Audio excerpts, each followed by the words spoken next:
Hello and welcome to the Zakariya Adeel podcast. It's been a while for a variety of reasons. Recently, I did the set of Chinese astrology predictions because it was Chinese New Year of the Rabbit, which we have moved into. And so, what do we need at this time? Well, we need another session with Mr. I was going to call you Doctor. I was going to call you Dr. Richard Grannon. He's not quite a doctor, but he is a psychologist. Richard Grannon and Spartan Life Coach. Thank you for joining us again. Thanks for having me on, mate. Assalamu alaikum. It's because of the jacket. Have you ever thought about becoming a doctor, getting your PhD? I really thought you were going to ask if I'd ever thought about becoming a Muslim. I don't have a PhD. No, I know you don't, but would you do one?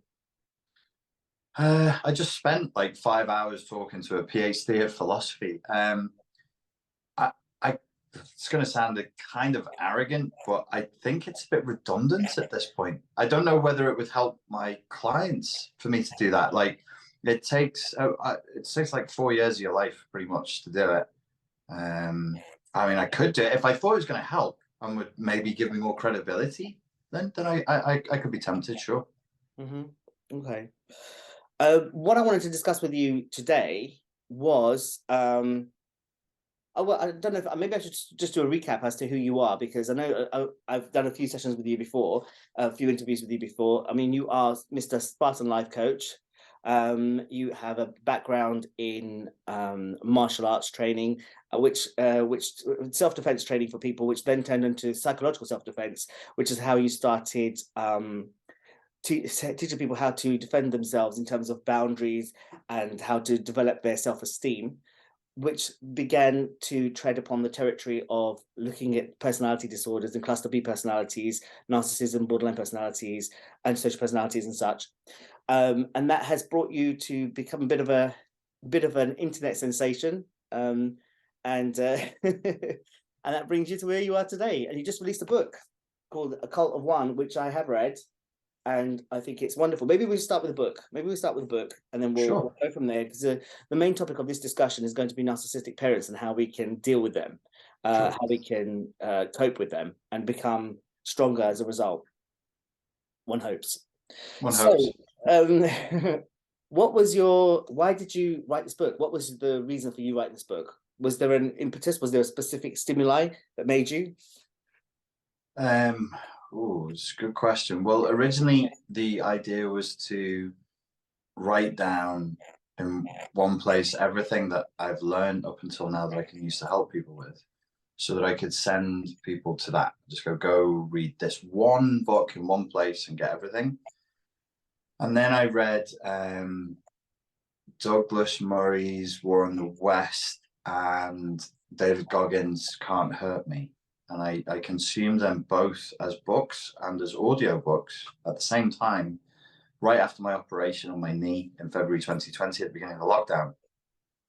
And I was like, oh, books are good. You can learn a lot from a book. This is good. And so I hired an American company to help me to edit it, create a title and a cover and everything else. When they read the 80,000 words that I gave them, the only writing I've ever really done in my life was at university. So my writing is a bit academic. It's a bit dry. And they just basically said politely, this is boring. So you need a book. If you want a book that's going to reach new audiences and help people find out more about you, it needs to have more of you in it. So they sent me on a course to learn how to write. I had to learn how to share anecdotes from my own life, which is as a Brit and as a private school boy, it wasn't my natural inclination to do that.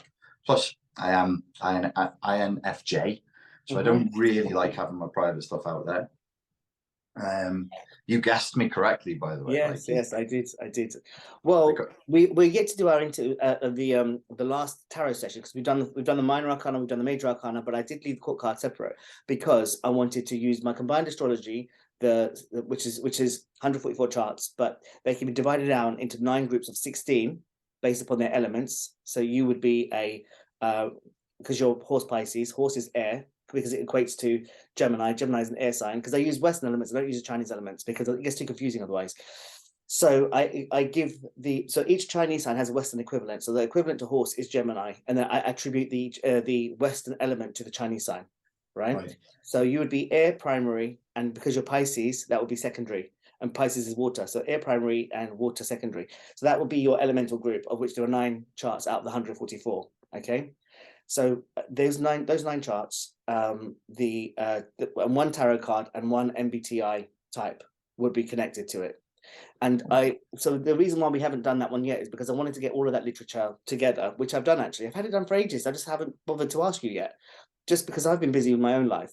But we do have to do that at some point when you're free. Cool.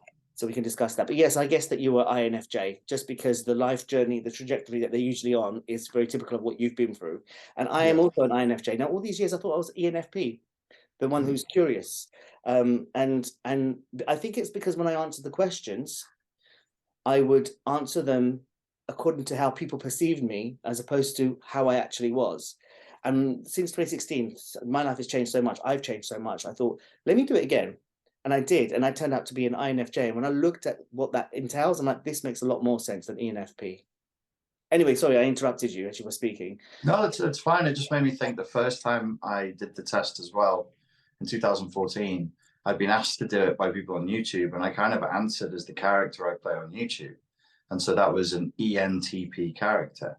And then I met a girl who's really big on the MBTI, and she was like, there's no way you're ENTP. Do this again, but try answering honestly, you fuckwit. So I did. And then when I answered honestly, it was like, yeah, definitely INFJ. What would you said there's a tarot card that's assigned to let me see what it is. Let me see what it is. That's interesting. Well, what's really weird is in the mornings, I walk with a bunch of older ladies, right, with the dogs. And so because I had this all prepared, I don't know if you can see that, but I've basically got all the lists there. Can you see?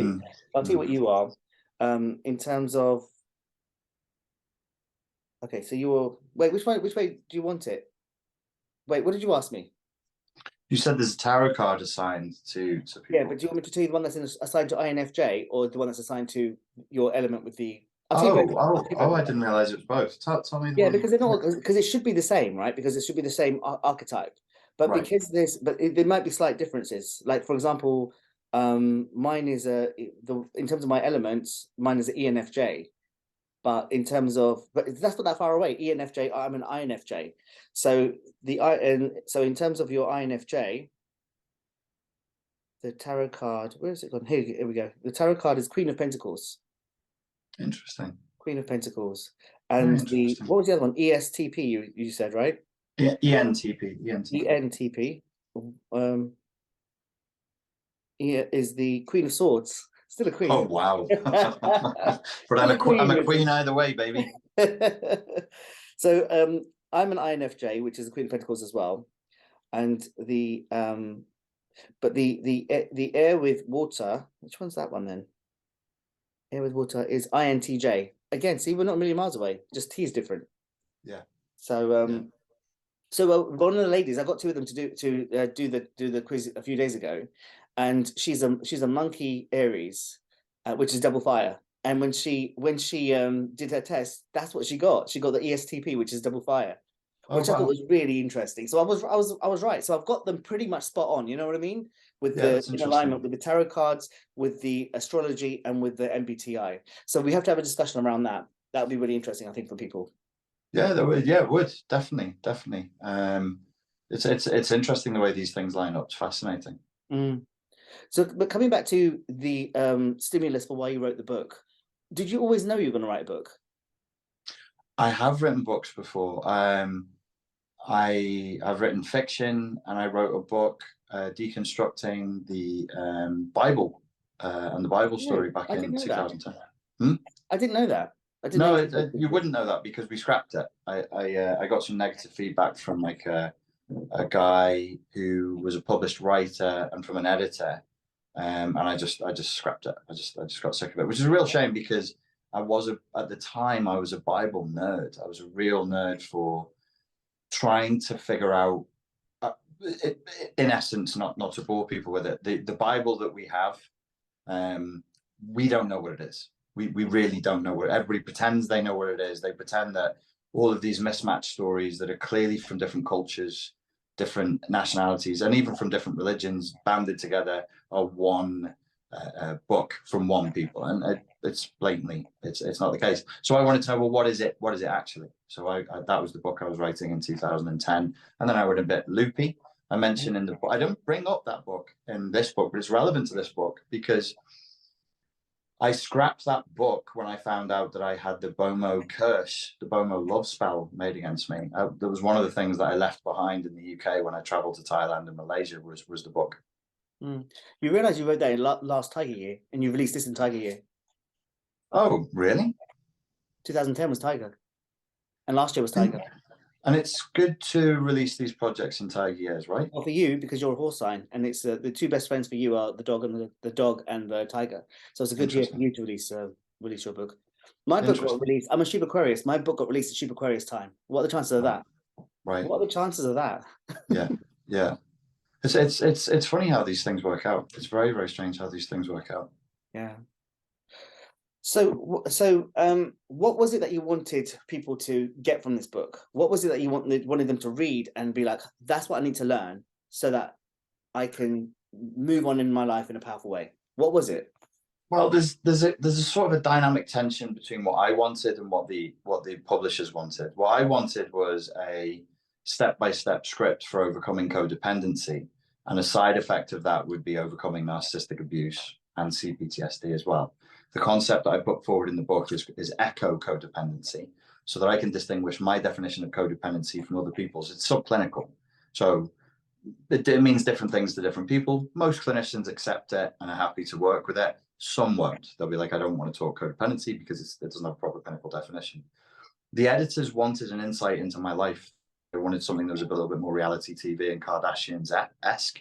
So ultimately the agreement, because it went on for 3 years and it was extremely painful. I had at least one nervous breakdown during this, and started drinking again and taking drugs and acting like an idiot, because they wanted me to recount childhood trauma, which I didn't want trauma for sale. It felt like prostitution. It felt really gross, and they were really pushing me. They wanted graphic details of stuff, and I was like, I don't mind, like, if there's a context where it's appropriate to discuss the graphic details of my childhood abuse, I will do it, but it can't be for money. And one of the intentions of the book is, it's not really for money, but so that people know me more.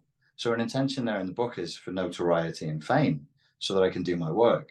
So then I'm trading off the pain of a little boy for notoriety, and that just made me feel sick. And they were really pushing me on it. I'd already paid them a lot of money. So it wasn't a fight by any means, but there was a dynamic tension in that process. So the intentions with the book are somewhat blended. I hope that I can give people in the book insight into how to overcome narcissistic abuse, codependency. I can give them insight into more of who I actually am, just because there is a gap between how I present myself online and who I really am.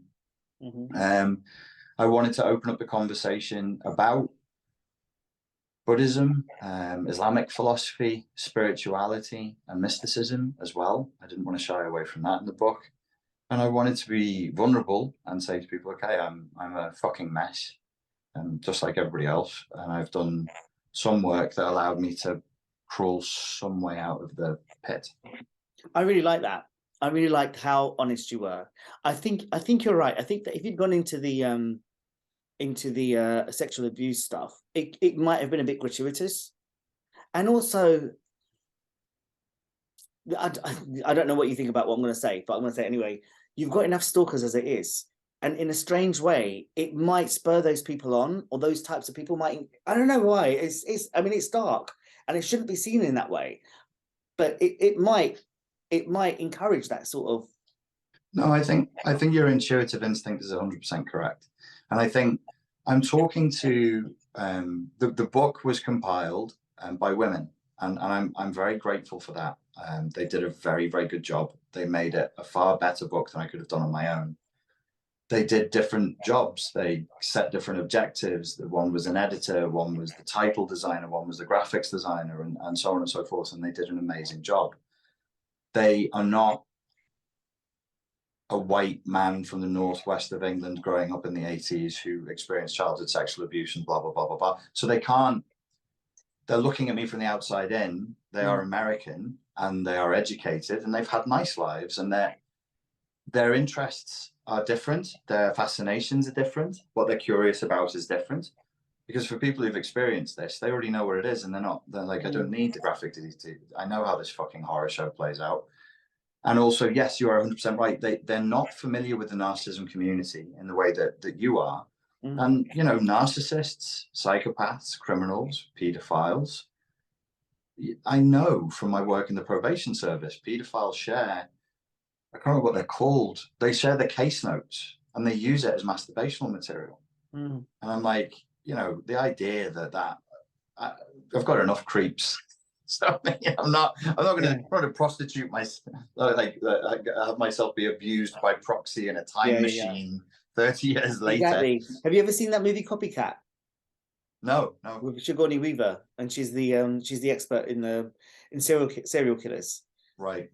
It's worth watching. I mean, what you just said there relates. Basically, she's their pin-up because she's the expert, and they want to get a rise out of her, and so they always trying to. She's got to a point where she's agoraphobic. She's stuck in her apartment because she can't go out because of how terrified she is from what these people have done to her. But it's a really good film. Yeah. I'll check it out. I like Sigourney Weaver, so she's very good. I'll give it a go.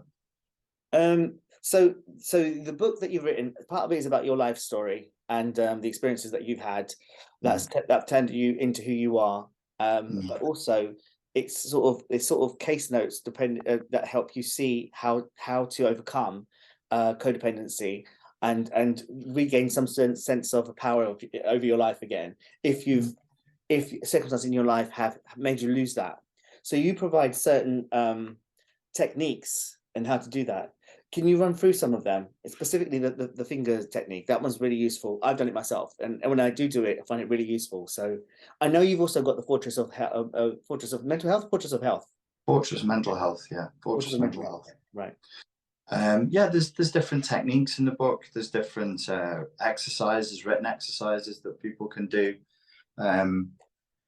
It's an effort to help people to become more conscious and to essentially to fight evil, because trauma, as we usually describe it in psychology, is a kind of internalized evil that haunts the person who's carrying the trauma. They function almost as though they were possessed. And so there are things that we need to do regularly every day to discipline ourselves mentally and spiritually, to remind ourselves that there is goodness in the world and that we can show up for ourselves, even if no adults showed up for us when we were children. So the purpose of, you're talking about the stop emotional flashback technique, where people will say certain things to them and they'll be reminded to say the things to themselves by tapping their 5 fingers. And they do that 5 times a day. That's a technique that I developed whilst living in Kuala Lumpur. I was living in, it's called the Happy Garden. It's a mainly Chinese area, but there are 2 mosques there in the valley. So 5 times a day, there was a call to prayer where people were similarly disciplining themselves and turning their mind to God 5 times a day to overcome sin. And it influenced me. It influenced the way I was thinking at the time that I developed the technique. So at the beginning, when you said, first of all, you said Salaam alaikum, I didn't respond, wa alaikum assalam. It's very, very late, wa alaikum assalam, but anyway. Thank you, brother. So, I mean, like how, you know, last year when it was Eid, I don't know if you ever saw it, but I either emailed you or texted you just Eid Mubarak, because in the conversations that we've had, you know a lot about Islam. Did you know about that before you went to Kuala Lumpur, or was that something you learned about afterwards? One of my best friends growing up is Bengali, and he's he is Muslim. I was going to say, is he a good Muslim or a bad Muslim? He is a Muslim who is engaged in Jihad, which is the internal struggle with sin and with evil inside of himself. And I've observed him over the years, sometimes winning, sometimes losing, which is natural, which is good. And so I was aware vaguely. Then when I went to Kuala Lumpur, I was specifically speaking to a Sufi shaman who helped me with the Malaysian Bomo magic that I believed had been placed upon me, that I'd been told had been placed upon me by a Chinese Malaysian girlfriend of mine. And I studied while I was there. But no, I knew little bits and pieces of Sufism, little bits of Sunni Islam before I went. And I had, I don't want to be too grandiose about it, but like a kind of a religious, kind of an epiphany, I guess, if you like, when I was there, that it is Islamic, but it fails the purity test for most Sunni Muslims for sure. When I've told Shia Muslims, there's a little bit more of an openness to the more mystical elements there, and with some Sunni Muslims, they're just like, yeah, they're open to. They are much more open philosophically. It wasn't Sufism. What I was taught Sufi Islam, and then I did my own study, and I had access to good teachers. I can tell you what I learned there if you want me to. Yeah, please. So Islam is submission, and most Westerners go, well, we're never going to submit, we're never going to bend the knee, and it's not submission in the sense of you actively submitting. It's a de facto statement that because you exist at the will of God, and only those things that exist by God's will. We don't summon ourselves into being. We are called into being by an indivisible force. If there is a God, then there is one God, and it's not divisible, and we are not divisible from it. So in Islam, it's more, my understanding was more like a state of quantum physics. It is that it is. We are Muslim because we submit. To be kuffar, to be an infidel, the Arabic etymological root of kuffar is one who hides something in the earth. You cannot convert to Islam, you can only revert to Islam. So you only accept the truth that you exist at the will of God, and that there is only one God, and that he is indivisible from himself, and you are indivisible from him. It is slightly Sufi, and I know it creates polemics within Islamic philosophy, because really everything that exists is Muslim, because there is nothing that could exist that would not exist by his will. And then you can have a problem, because you'd be like, well, hang on a second, how do we have enemies then? Do you have enemies? Is there an enemy? If God is almighty, he either is almighty or he is not. Well, he needs my help. No, probably God doesn't need your help. That's shirk. You've made of yourself an idol. You've made of each other an idol. You make of an ayatollah or an imam an idol. These are men. These are not gods. So the most mystical interpretation of any religion leads you to the same place. Christian mysticism is extremely dangerous. It's revolutionary. Islamic mysticism is extremely dangerous and revolutionary, because it renders political structures completely redundant. And let's be clear, this was part of the revelation. I haven't drifted. These churches and the infrastructure and the courts, the Sharia courts, are of men, and they're enforced by men, not by God. This is extremely dangerous. So you might think, he is Muslim, so he will be safe. No, I'm saying some of the stuff that I say in terms of Islamic philosophy will really upset people, will make people extremely angry. So I'm only interested in God. I'm not interested in man. There is no man who can speak, who I would hold as a higher word above God, because that would be shirk. And so then you get to what is halal and what is haram. What is halal is that which is in alignment with God's will. If I am accepting that there is one God, and he is indivisible, and I am part of him, and he is all that there is, and everything occurs by his will, back to quantum physics. If you exist, we flicker in and out of existence in quantum physics. All of our molecules, they flicker in and out of existence, literally at the most quantum level, at the quanta level. If God did not want you to be, he wouldn't turn you into a pillar of salt. He would simply stop dreaming you. He would simply stop thinking you. You would go. And there would be no memory of you. None of us would lose you. None of us would forget you. There would be no memory of you. You would have ceased to have been, as though you never were. So therefore, all that is by the will of God, and nothing is divisible from that. Halal is in alignment with that. Haram is when we deny it. To be kuffar is to deny it. You can't be kuffar in this view. You can't be kuffar in this view if you don't know this. So this version of Islamic philosophy presumes an enlightened state. So a Muslim is one who's enlightened to his or her true nature, which is you exist by submission, by de facto of God's will. God caused you to be. That's the realization. If you know that and you deny it, that is haram. That is the haram. That is makes you a kafar. You know very well you didn't create yourself, but you pretend that you do.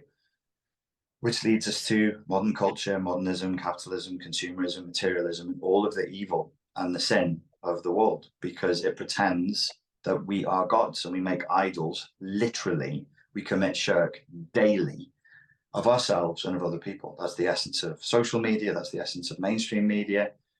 And that's where we get into the most terrible mess. The only way forward is through a direct, personal, subjective submission in humility. There is a reason why Muslims kneel 5 times a day. They don't stand 5 times a day. They kneel and they bow and they say, not by my will, but by your will, I exist. And there ends my little lecture on how to be a Muslim. And I would say that in terms of the Muslims that I know, obviously I was raised Muslim. I do consider myself to be Muslim. I do. I mean, I wouldn't pull away from that, because, as I say, when things get bad, I will do my Islamic prayers, and I will do my kalmas, and sometimes I'll even read namaz. My cousin has persuaded me this year to do all the fasts, which is next month. Ramadan starts next month, so I will be, for the first time since 2006. I'll be keeping all the fasts. Alhamdulillah. Alhamdulillah. Yeah. So the thing is, the reason why I don't talk about Islam so much on my channel is because I don't know where I stand. I don't know where I stand anymore. I wrote a play in 2008 called Religion of Love. Originally it was called Masks, and I changed the name to Religion of Love, which is a Rumi quote. At the beginning of writing that, I had done what I always did, which was Islamically. I never really prayed 5 times a day. I would pray when I could. But by the end of, after doing all the research I did, because the play was about reconciling Islam and homosexuality, by the end of that play, it confused the life out of me, because there were so many things that I've done research on in terms of Islam. And then when I've come out on the other side, I'm like, well, a lot of these things can't possibly be true that we hold to be truthful in Islam. They can't be true, because we know that psychology disproves some of these things. Like, for example, the whole gay thing. Like, if you're saying that being gay is wrong in Islam, there are 2 passages that talk about the gay thing. God, I hope I can remember. If man lies with another man like he lies with woman, woe, he is a something man. Well, woe, he is a, I can't remember the word now, but something person, man. And then the other one is about Lot and Sodom and Gomorrah. But the thing is, these translations, can you go by these translations? Because they were written by straight Islamic men who have learned the ancient Arabic in a certain way. I'm not sure we can even go by their translations, but even if those translations are accurate, there are, from my perspective, if you try to send someone to conversion therapy, that person's then going to be a liar, because they're suppressing something that's naturally there. Then you're still not following by the concept of Islam, because you're lying, you're denying yourself, you're not telling the truth. So either which way, you're going to be in trouble in terms of the Islamic punitive God, and under his watch, you're going to fail one way or the other. So I'm thinking, God, if God was all generous and is, as I believe him to be, a noble entity, then they wouldn't set you up to fail like that. However, the Quran and the Muslims that believe that sort of stuff, they would take that and use it to make you wrong, use it to make you feel ashamed. And I don't think that's right. It's just never going to be, it's never going to sit right with me. So as a result, and that's just one example, there were other examples as well. For that reason, I don't really talk about it. I sit with knowing that there's something not right about that. I don't know what the truth is, but I know God doesn't hate me. And it took me a long time to get there. I remember when I was in my early teens, 13, 14, I used to pray to God in tears, saying, please change me or take me, because I didn't want to be we call it kafir, and now we say kafir rather than kufar. But yeah, my mum used to call me, get here, you kafir, come here. But I didn't want to be a kafir. And so I used to pray. And then I used to feel, because I did sort of grieve it, like not grieve it out, but cry it out. I felt better afterwards, but it didn't change anything. It never changed anything. Still as gay the day afterwards. Woke So up just as gay as I was the day before. yeah, I was. So But that's what I mean in terms of Islam. That's my the core of why I just sort of sit with it. I just don't believe my God's going to punish me or make me wrong because of one thing, because I like guys as opposed to girls. You know what I mean? yeah, I think there's a question of priority, and like on a nobody's perfect, and in a system of hierarchy, do you submit to God? Do you love God? Is God the most important element of your life or not? Would be like, if you're going to break it down and say, okay, what's important here? Are you humble? Are you humble? Are you in awe of God's creation? And therefore, do you respect other people? Obviously, there's a thug version of Islam, but there's a thug version of Zionist Judaism. There's a thug version of Buddhism. People think Buddhists are lovely. I can show you thug Buddhists if you want to see them, who've committed genocide and torture. Mm-hmm. The mystical experience for me, in awe, when I think of the earth, the mountains, the seas, the stars, the incredible unlikeliness of our even existing, and the fragility of existence on earth that's created so many things and so much variety. Why is it important who you're with? I don't see why it's important. I don't find it particularly important. I wouldn't lie awake at night being like, oh, I could be at peace on this earth and everything within it if only you were having, sexual intercourse with who I wanted you to. That's a kind of that's a perversion. Like, I don't know how you should live because I'm not God. And I don't think I should come to your house and tell you how you should live because I'm not God. I certainly shouldn't berate you or shame you or hit you. You're God's creation. You're God's creation. You're not mine. I didn't make you. I didn't cause you to be. I am not the one who summons you into being. Who would dare? Who dares to attack you? And by what right? By what right? They can't. It's a mystery. Those who pretend to know are committing. It's a sin. It's blasphemy. They don't know. It's absolutely blasphemous, and it's using religion. They take a beautiful thing and they make it ugly. They make it awful by saying, well, everybody has to do this. Everybody has to do that. I understand the needs of the culture where this came from and the needs of the space and time where this came from. We all pretend it was nothing like the West, which is bollocks. We had arranged marriages, women covered their heads, men covered their heads, people wore clothing to their wrists, to their ankles, in England, in France, in Germany. You can look at old pictures of Gwendolyn and Guinevere, and they wear exactly the same outfit that a traditional a Muslim wedding of a Pakistani or a Bengali woman, she would wear the same outfit, and a Malay woman, it's the same clothing. It's just not that different. It's just not that different. Why were they covering up? Because in a tribal community, if lust runs wild and we're all hardy warriors and tilling the land, we'll fucking kill each other. You have to protect each other from lust. So the point of, like, say, the hijab, it's the idea was an intervention to make people better, to raise them out of an animalistic state. Now, what do we have today? People who will hit you in the head. If a man will hit a woman in the head. It's stopped now, but apparently it was happening up until 2 years ago in Saudi Arabia. The Sharia police would hit women because the hijab wasn't here; it was here.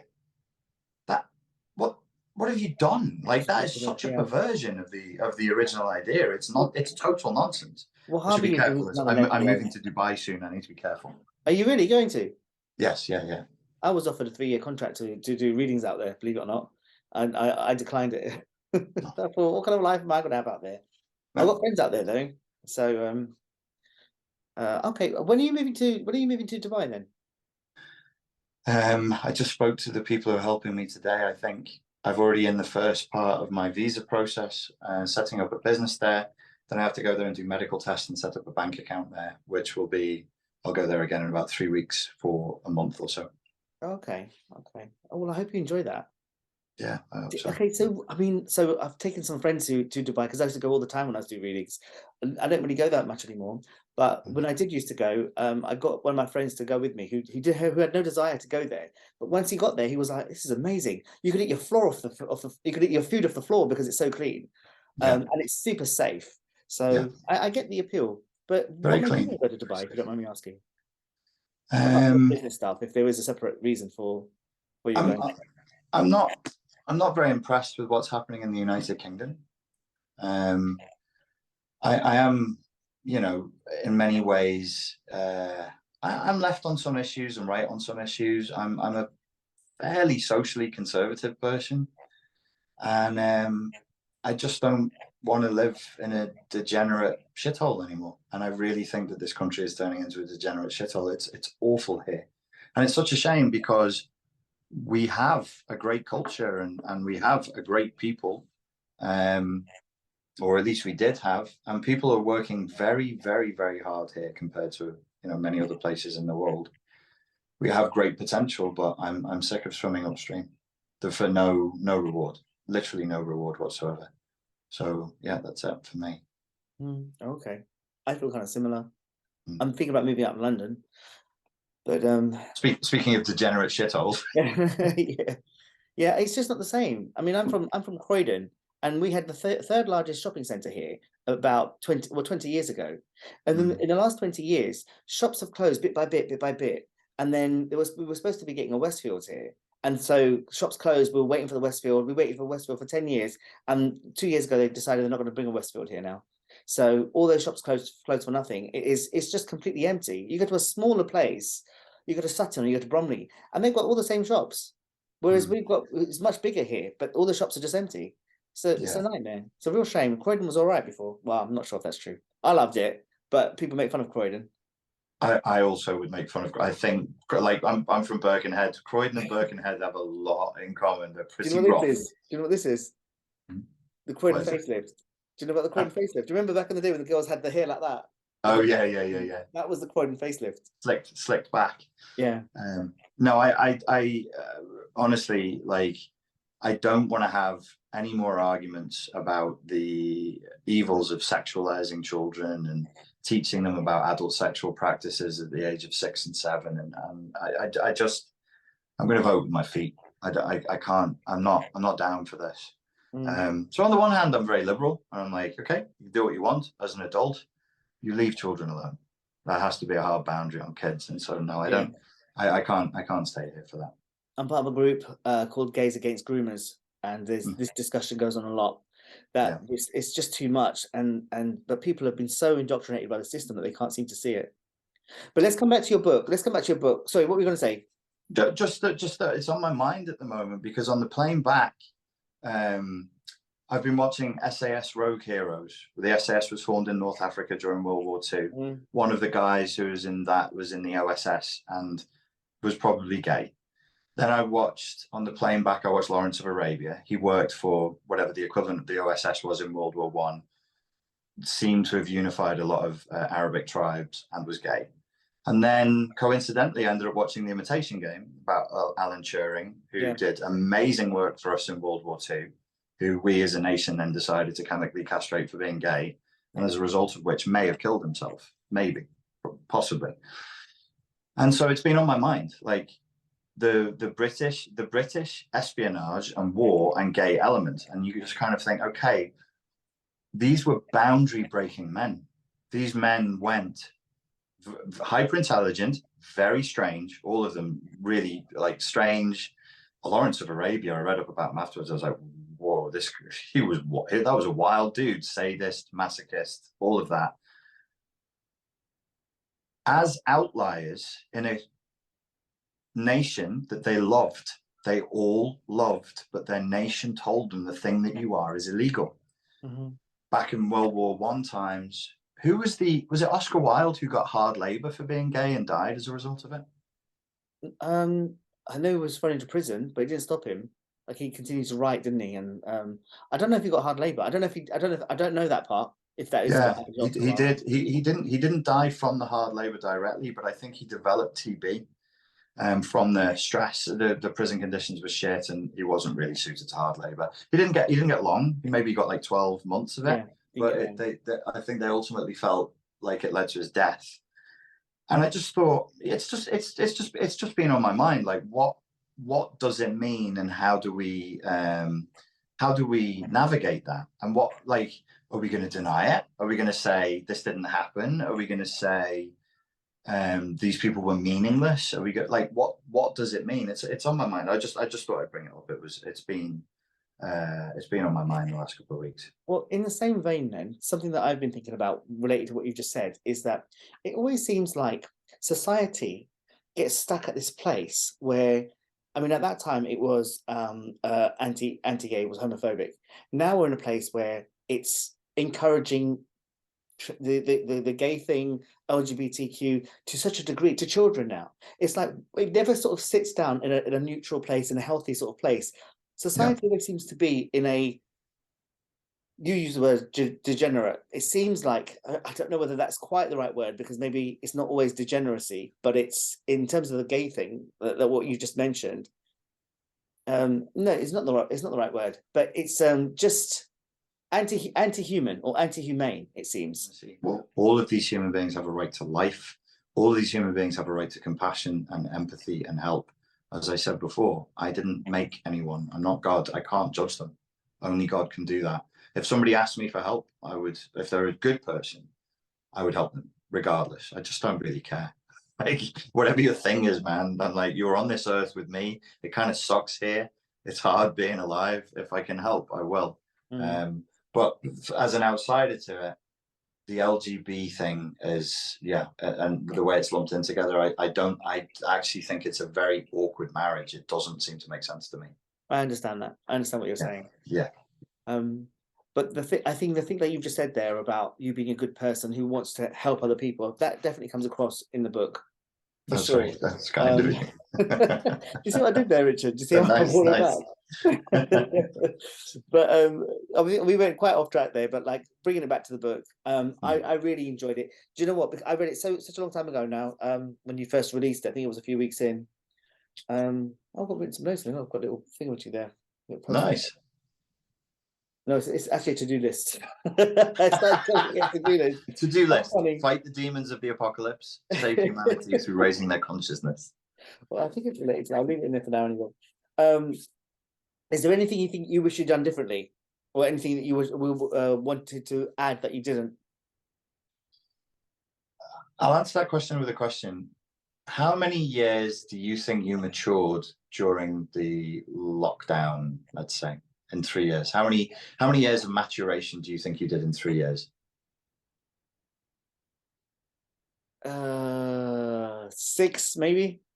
I think I did about 8 or 10. So I started writing that in 2019, 1 year before lockdowns began, and I matured a lot in those pressure cooker years, a lot. So yes, that's not the book I would write now. That's not the book I would write now. I would just write the book I wanted to write, and if people didn't like it, I'd tell them to go fuck themselves. You know who said, I've been listening to a lot of Wayne Dyer recently, and he managed to write the books that he wanted to in the early days, but then when they changed it to Simon & Schuster publishing house, that's when they started being to be interrupted. I think it was his 4th book that he struggled with, and he said, I just didn't feel comfortable with that book. And interestingly enough, out of all the books that I'd done, that's the only one that didn't earn back his advance. The one that he didn't do his way. Anytime he's done a book his own way, it's always done exceptionally well. There's only so much the marketing people and publishing experts really know. It's got to be aligned with your higher self. I think everything you do has to be, like with my first book, I just needed to get it out there. For me, I mean, I haven't even, to this day, I don't know how many it sold. It wasn't, for me, it wasn't about being a bestseller or any of that stuff. I just needed to have the work out there. I think it could be to do with the fact that maybe I'm too humble, or maybe I'm too like, I get scared about those things. You need a good dose of narcissistic psychopathy to go out there and bang a drum and say, I'm really amazing. My product is really amazing. You need this. I do all the work and then I don't do that. If you have an amazing product and no marketing, it's the same thing as having no fucking product. I know. I remember you told me about the looking into these marketing experts, and so I listened to their stuff, and this is the stuff that they say. And I made a little plan, and again something comes up, and then all of a sudden I'm like flying off and doing this other stuff, and then I forget about it. Hence why there's to-do list in your book. I mean, anyway, let's move on to the other subject that we were going to discuss: narcissistic parents.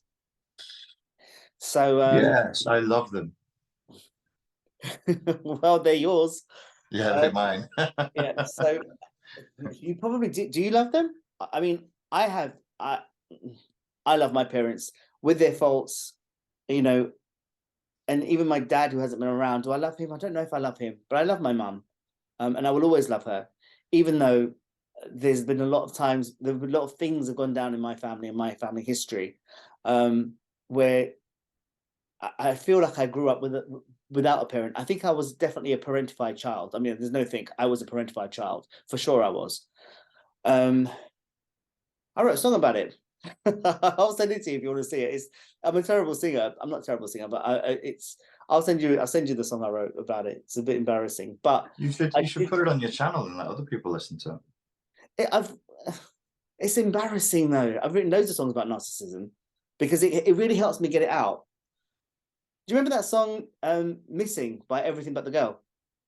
Yes. So because I take the music of other songs now, just because I don't write music, but I write lyrics. So I write my own lyrics over these songs. Ah, nice. So you found like a non-lyric version and then sing over the top. Yeah, Smart. basically, yeah. So the one I did to that was about the man who never existed, is to the song or to the music of Missing. Your lies are dreams. I wanna believe in every word, but I know reality's fucked my world absurd. I look into your eyes, I can hardly see the man who would say that forever he would stay. Doesn't exist. With the man who never existed. But I write them out because it helps me release, or I journal. But writing really helps me get it out, and especially when I've gone through a narcissistic relationship, I will write the songs until I feel released, and when I hear them, it just helps. It does something. It helps. Yeah. But in terms of the one I wrote about my family, I wrote one for my dad and one for my mum because I believe my dad is probably NPD. He ran off with all our money when I was 11. Took a second charge out on the mortgage my parents had for the house, and took a woman pretending to be my mum, forged her signature, took a loan out, and buggered off to Kashmir, and the house got repossessed. And he did this in, I think it was 87 or 88, and the house got repossessed in 91. Obviously, the interest rates were sky high at that time as well. I think they were 15%, and so my mum couldn't pay the mortgage, and yeah, so he did that. We followed him to Kashmir, and he took our passports away and locked us in a room, tried to lock us in a room. Eventually, tried to stop us from going back to the UK. Eventually, we went to stay with my nan's family, and somehow we got our passports back, and we managed to get back here. And then I saw him once or twice at the mosque in London, in one here in Croydon. And then I didn't see him until 2020. So that was 1993. And then I didn't see him until 2020 because he was trying to get in touch, and my family was like, "We're never going to speak to him. We're never going to speak to him." But then that side of the family, my immediate family, didn't treat me so well either. So I thought, you know what, I want to speak to him and see what he's got to say for himself. So in 2020, I agreed to see him, and I went to meet with him, and it was just. He was exactly as I remembered him, just no integrity whatsoever. I said, "Why did you do what you did? Why did you do all these things?" And he when we were in Kashmir, he beat us as well. I mean, he hurt us, my mum in particular, but the rest of us as well, in front of everybody. There was no shame. He had no shame about it. And he said, "Oh, I made a mistake." He got remarried, and he had another 4 children with the next woman. And then that went wrong. He got remarried again, and the woman already had 3 children. So he's got sort of 3 families. So I said, well, why did you do what you do? Why did you do what you did? I made a mistake. And what happened with the second family? Oh, I made a mistake. But there was no sorry. There was nothing that redeemed him at all. Nothing. And he just basically, it was almost like the 27 years didn't exist. And then when I saw him again, it was like, oh, he's my son. It's back to normal now. Everything's brushed under the carpet. Now he can be my son again. It was really weird. And I cringed every time he opened his mouth to speak to me. So he lives in Birmingham. And luckily I'm here in London. So there's a big distance. So I didn't go to see him again. And anytime he called, the majority of the times when he called, I just didn't answer the phone. And I would answer every now and then, just because I felt he made me feel obligated. So recently, at Christmas time, I spoke to him, and because I thought it was Christmas, I'd ignored about 7 or 8 times he'd called. So I thought, let me speak to him at Christmas. So I called him back and I said, hi, how are you? And he told me that he's managed to get this is gonna piss a lot of people off, but he's managed to figure out a way. He told me in 2020 that he doesn't speak to his children from the second marriage. He just sends them money, right? He tells me at Christmas time that he's managed to figure out a way to get all 3 of his children, one of the girls are already here, British passports, and he's bringing them here to Birmingham in February this month, so that he lives in a 1-bedroom flat paid for by Birmingham Council, and he's going to make Birmingham Council give him a 3-bedroom flat for him and his children. And it was so casually said, like it's his right, this sense of entitlement, which is very, very NPD. It was just the way that he said it. And I was just like, I want nothing more to do with this man. He just makes me sick. And so I was like, very politely said, okay, all right. I finished with the conversation, said bye. And I've blocked him off on everything now. And as far as I'm concerned, I've seen who he is. I don't like who he is. I want nothing more to do with him. So that's my dad, who I believe to be NPD. How else? What other ways can you handle a parent that's like that?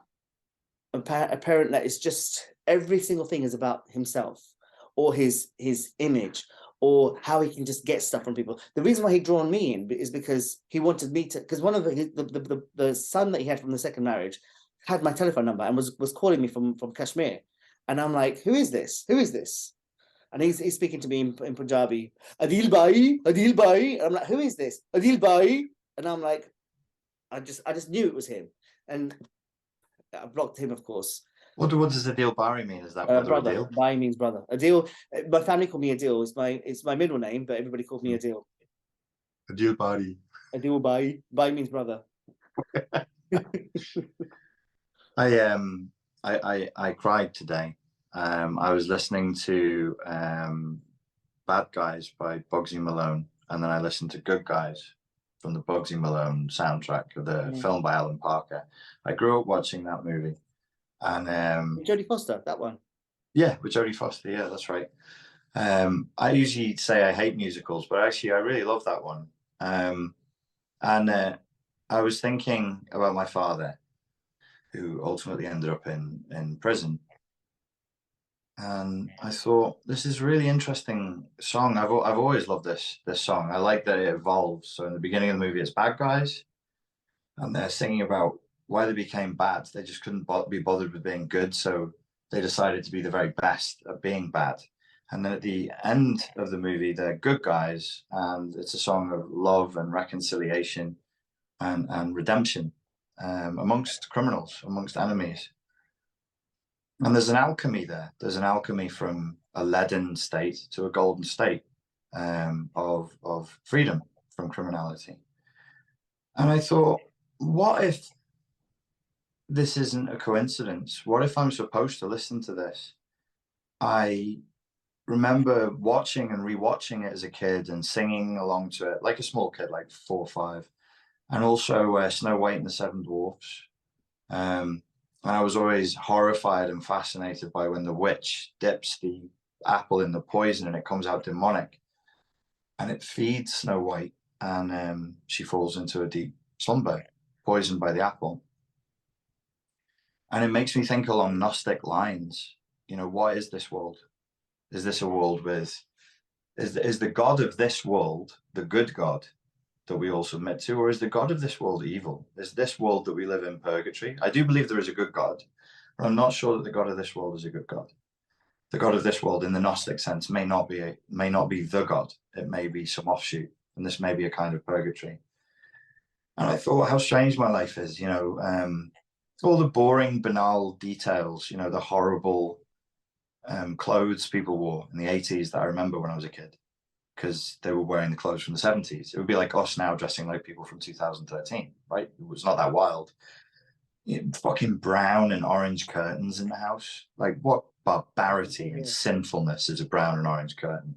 And I thought, it's banal, it's meaningless. And then I thought, but what if it isn't banal and meaningless? What if it's actually perfect?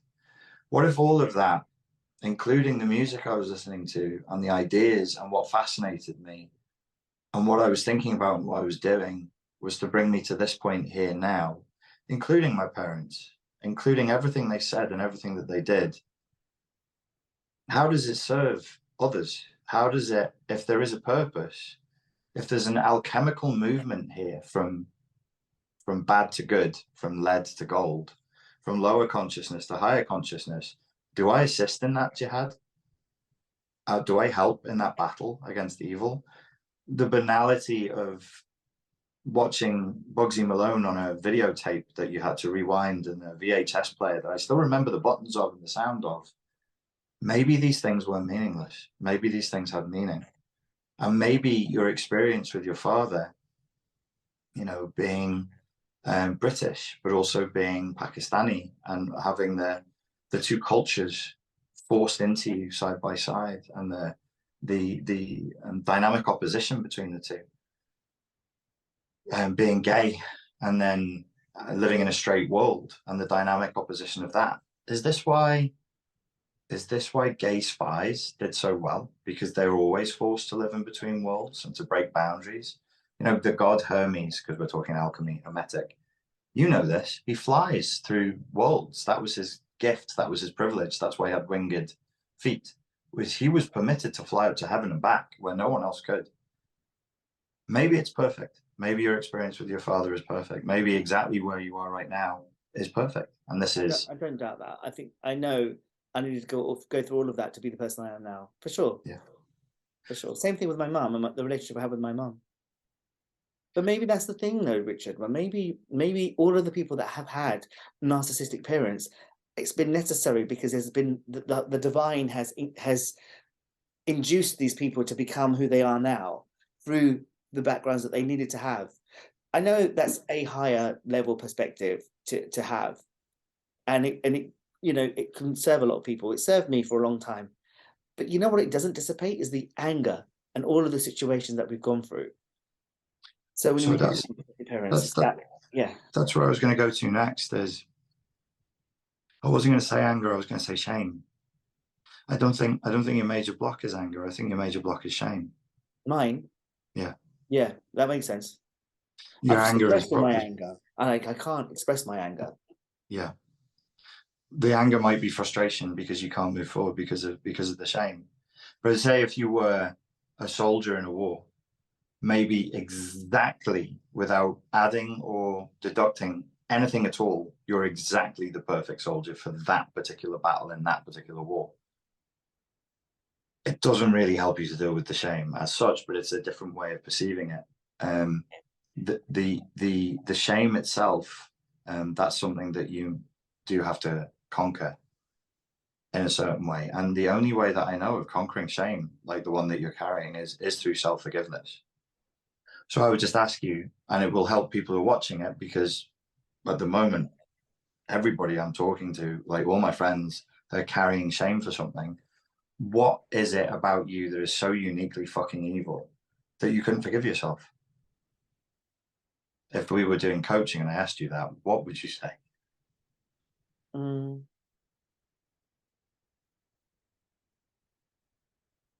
What is so evil about me that I can't forgive myself?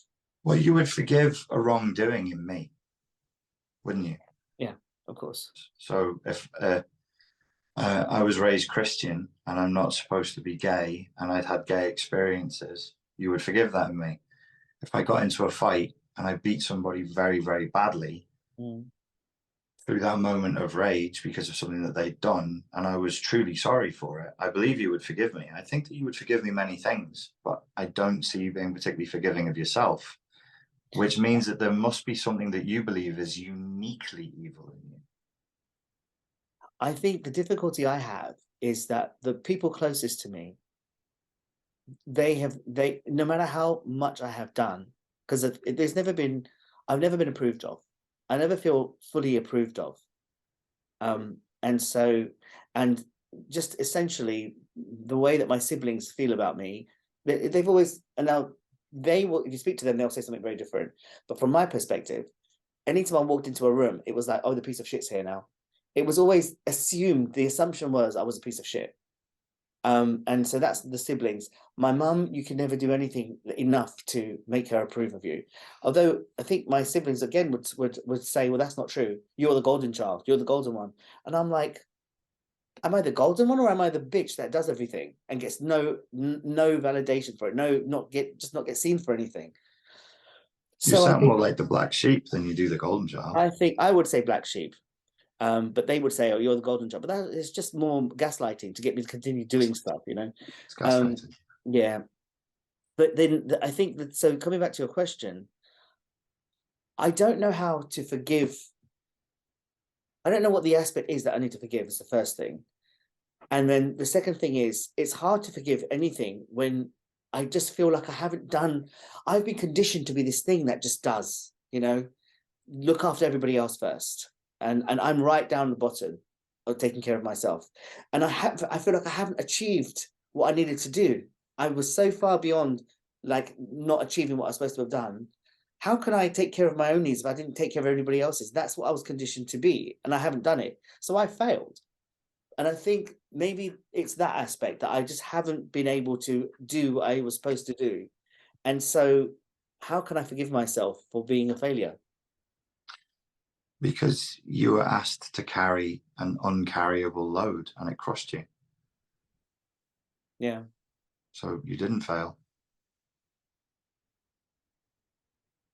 Yeah.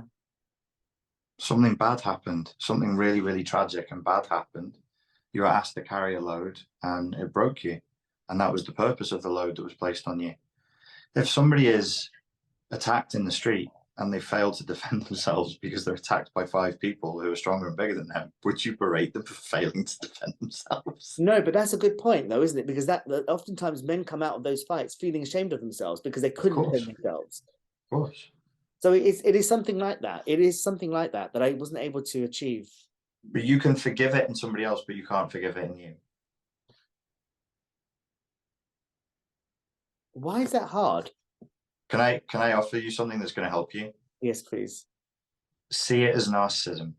Say, this is narcissism. I am not uniquely evil. I'm not uniquely special in my evilness. There is no evil in me. I'm just a normal dude. I'm a normal person. I was a kid. I couldn't say no. They broke me. They got me. It's not that big of a deal. I can forgive myself and move on. And it's narcissism not to, because narcissism can be I'm especially good and amazing, but narcissism can also be I'm especially bad and evil. Who are you to declare yourself unforgivable? This is shirk, brother. I think this is only one aspect of it. I think there's a lot more, and I just think that this probably isn't the right place to go into it. But there's a lot of stuff that happened with me when I was younger, and I was all by myself. There was nobody, Richard. Yeah. And I think you know, reading your book, I get that you get that, because I know that you had nobody that you could turn to either. I had siblings that instead of making it better, made it a whole lot worse. And so when I look back at all of the things, but what I will say, what I did have, and people might think that I'm crazy, but I had it, like it felt like something was guiding me the whole time. I remember when I was 16 and I was in a hospital. I won't say what I was there for, but I was just there. It was maybe the second. I won a competition when I was 13, so at that time it was a writing competition, an essay writing competition, and so I got to be away from the family for 4 days. Apart from that, this was the only other time I was away from my family, and I was away from them for 5 days in the hospital. And I was just praying to God, saying, what happened? Why have I ended up here in this position, in this situation? And I just cried and prayed for 5 days. And I remember there was a little nurse, a little black lady called Dolores, who was just wandering in and out. She was like a little angel figure. She was really, really caring, really lovely. So I felt it's strangely comforted by her presence when she was in and out. But it didn't stop me from crying and praying. And I had this sense. So I said, well, let me ask the question, what is it that made me end up in this position? So my mum, who I believe to be borderline personality, she's also has always had these paranoid ideas, and she would say that if somebody says this, it means this, if somebody does this, it means this. She didn't hardly, we didn't go to school that if she felt lonely, she'd keep us home from school, me in particular. And then social services would turn up and she'd hide us like behind a door or something. She'd keep us locked away from our dad because she said he was the devil. And she had certain ways, right, which we grew up with. So when I was away from that sort of energy for 5 days and I prayed, the message that came back to me said, you do everything your mother tells you to do. That is why you're in this position. So this is when I was 16. So I decided that I'm going to do the opposite to everything my mum tells me to do or expects of me. And I swear to God, this was 1996. My life started and I was really big at this time, 15 stones. By 2001, so 4 years later, 5 years later, I'd lost 5 stones in weight. I started gymnastics. I started doing dance classes, cycling. And my life completely shifted in those 5 years because I started doing the opposite to what my mum had told me. And I felt like I had this guiding light. There was a warmth, there was a protection. So even though I'd just gone through this really, really traumatic experience in the hospital, I had to go through that and had to experience that loss before I could get myself on track. And, once I got to 2001 and I turned 21, my life had like a synchronistic thing going on for itself for the next 6 years. And those 6 years were amazing. I said I was going to do something. I made it happen. I said I was going to do this. I said I was going to become an actor. Got an agent the same 2 months later, same year. And I got my first job. I did Crime Watch on BBC. And then I did a Coca-Cola advert, a KFC advert. And then I said I was going to, I graduated with a 2-1 honours degree in English. All of these things I said I was going to do, and they just started happening because I felt the presence of something alongside me. And the first time I remember that, it's not the first time I remember that, but it was the first time I felt there was that direct communication was when I was in that hospital bed. Do you think that diminished contact with your family was what allowed that communication to occur? I think the praying and the crying and the depletion, the state of depletion and the constant asking, I need an answer here. I'm so lost. I think the powerful intention with which I was pleading with the divine is what brought the answer forth. And I think in some ways it never left me because of that. And because there was anger towards my mum, anytime you're going to tell me any of that bullshit, I'm not listening to you anymore. Because my siblings never listened to her anyway, or they didn't in the way that I did. I believed everything she said. Her word was gospel. Whereas they just thought, she's a bit crazy. And they were far more streetwise than I was. But I took it to another level, and I was like, really, because I was committed to stuff, whereas they weren't. So yeah, I think that I had the energy fueling me, and because there was something driving, because there was something I needed to do. There's some things I needed to achieve, and there's things I knew as a kid that I was going to achieve that I've seen happen. The book getting published was one of the things. I knew I'd passed my driving test first time, even though my driving instructor told me there's no way you're going to pass this, and I was like, I know I am. So I went and I passed first time. There's just certain things I knew I was going to do, and there's more that I still remember as a kid that's still on the way. So in a strange way, I just feel guided. Yeah, that's good. It's good. But it doesn't, I understand that in terms of the narcissistic parent, it was necessary. But in terms of, on a human level, managing it, it can get very, very difficult. I mean, the dad thing is easy to do because he's removed and he hasn't been around for a long time. But in terms of managing the difficult, complicated relationship with my mother, for example, who sometimes she's great, and sometimes she's just a pain in the ass. And it's like sometimes she draws me into fights with my siblings on purpose, and I swear to God she's doing it because she gets off on it, or she just enjoys the entertainment of it. And there's no like getting her to stop, or there's no getting her to recognize what she's doing. Like, for example, if I don't speak to my brother or my younger sister, I've got an older sister. She's not great either, but I still have some sort of relationship with her. But the other two, I want nothing to do with them anymore because of certain things they've done. But my mum, if I call my mum, she'll put me on loudspeaker so they can all hear what I'm saying. And I've told her a million times, do not do that, mum. If you do that, I'm just going to put the phone down. And when I realize that she's done it again, I say, all right, I'm going now, bye. Put the phone down on her. But she wants me to draw me back into the fray of the family. How does one navigate that? By giving up hope. Giving up hope. Yeah, just give up hope. Your mum's never going to be a mum. Your family's not going to be a family. And grieve it, and then cry, and accept the loss, and escape. I tried cutting her out in either 2018 or 2019. It lasted 8 months. She had a stroke, and then my older sister, emailed me to say she's in hospital. And so I didn't say cut her out. I said give up hope. No, but I tried to cut her out. I don't want you to cut her out. That didn't work. Yeah, okay. I want you to give up hope. It's a different thing. Stay in contact. I'm still in contact with my mum, but I don't hope anymore for her to be a mother. She's not capable. She's my mate. She's a friend of mine. She's an acquaintance. I got on really well with her. But if I show up expecting her to be a mother, it's going to hurt me because she's not capable. And this might be a personal question, but how did your relationship with your mother change when you made that decision? And when did you make that decision? I made it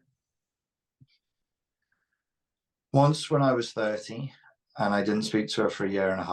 And then again when I was 37, 8, and I didn't speak to her for 1 year. But the decisions I was making out of anger because I was frustrated. Both times, by the way, both times you did that with sheep ears. Was what, sorry? Challenge of the sheep both time. Oh, is it really sheep ears? When you were 13 was sheep ear. When you were 37, it was sheep ear. So I did it out of anger, and I did it out of vengeance, and because I wanted to show her, and I wanted to bully her into changing her ways. And then I just let go of it. I didn't speak to her for 1 year, and when I finally started speaking to her again, I just said to myself, this is a woman who's moving into her 70s.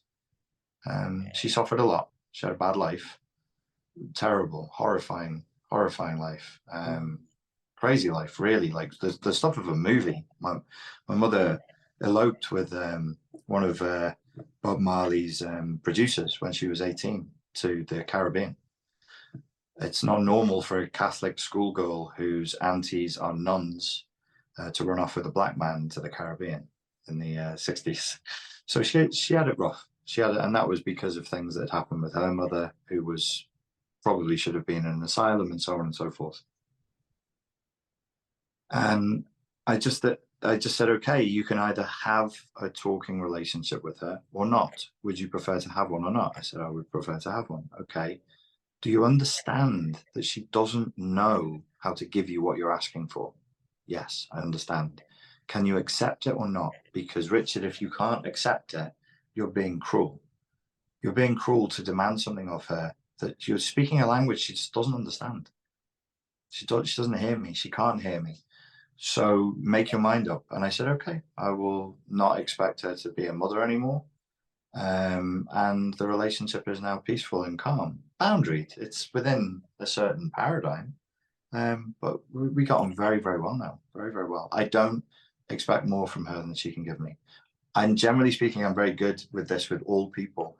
When I was younger, I was very emotionally dysregulated. I cover this in the book. And I probably would have rung the bells for borderline personality disorder of the woke reactionary variety. I was furious with the world that they couldn't see my pain. And I was bitter and I was resentful. And now I don't expect people to see my pain. I see their pain. Everybody is struggling. Everybody is vulnerable. Everybody is fragile. if they could see my pain and I explained it to them, if people had time, they would give me their time. The majority of people are good. They are good. They're just distracted. And so I just accepted it. I just accepted where she was, and now we have a relationship. I have a question that's hard to form at the moment. Take your time. Well, it's hard to try and form because you were a parentified child, right? So as a parentified child, you took on responsibilities that the parent should have taken on board. Yes. So in some ways, you already didn't expect your mother to show up as a mother because you were already parentifying her. So what changed then from you to lose expectation of her being a mother when you were already the sort of paternal figure anyway? What changed wasn't cognitive, it was emotional. I grieved the loss. I was very, very sad, and I let myself be sad because I can't go back. I can't say if I meet a woman now who is like my psychotherapist and she's 25 years older than me and we got on really well and she effectively becomes a de facto mother figure in my life. I'm a 45-year-old, very capable man. I'm more capable and more independent than most. It would be absurd to think that that's going to do for me what I needed when I was a child, when I was an adolescent, and when I was in my 20s. It's not. It's gone. The boy is gone. The time is gone. The man is here. There's nothing that we can do. We can write sad music, I guess, and poetry, and do good YouTube videos that touch people. But it's gone. And that's okay. So in one way, maybe, you know what we were saying before about how the divine making us a certain way so that we can impact the world. In one way, that's great. And you've done that with your YouTube videos, with the book, with everything else that you've done. But it doesn't change the day-to-day impact that it's had on your life. Like, for example, the struggles that you've had with relationships, no doubt is connected to your relationship with your parents and with your mother. Have you grieved that as well? Did you grieve it? Yeah. I grieved that. I wouldn't want to be too sentimental about that because so if I feel like I lost something, I'll be honest with you and say I really lost something. I never had the fantasy of being in a relationship with somebody and having a wife and kids.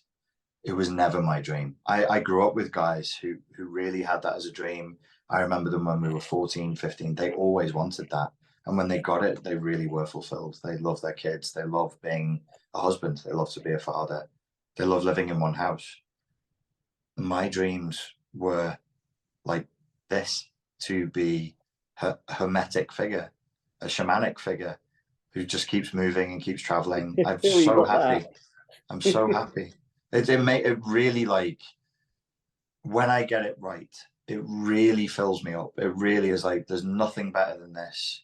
And I don't feel aggrieved. I feel sorry for the boy that I was. Like, that's a terrible shame. And if I would fail the test. Here's the test I would fail. If this was June, do you remember June, the movies and the book, right? No, I haven't seen it. Oh, Dune. Dune. Yes. June. Sorry, it's my June. accent. Do you remember June? June. June. You fucking Scouse weirdo. June with a D. Yes. Paul Atreides' mother is an initiated witch in the Ben Gesserit, and one of the elements of that book that is easy to miss is she consciously has to give her son up when he's too young. And he is ripped from her. And she knows she has to live knowing that he faces a life of trial and torture because he is Muad'Dib. He's going to be this figure, this Muad'Dib figure. And that was the intent for his birth. It was their will. It was the will of this collective of women for her to give birth to the savior of. He's kind of a Lawrence of Arabia figure. He goes and saves the Fremen. He unites the warring tribes of the Fremen, and they fight the evil capitalist colonial overlords and win and beat them. I couldn't do that. I couldn't hand. If I had a son, I wouldn't be strong enough to hand him over to these trials and to just go, okay, you just have to suffer so that you can be this effective piece of a greater battle that's for the highest good of humanity. I would fail that test. I couldn't watch myself if I was my father doing that. I couldn't do it. So yeah, there's things that I grieve, but the relationship thing is partly me. It's partly me. There are women that I've been with that if I had been 10% more willing to settle, I could have done. They were okay. Like, they were loyal and they would have loved me. I just didn't want that. I just didn't want that. And that's on me. That's my decision.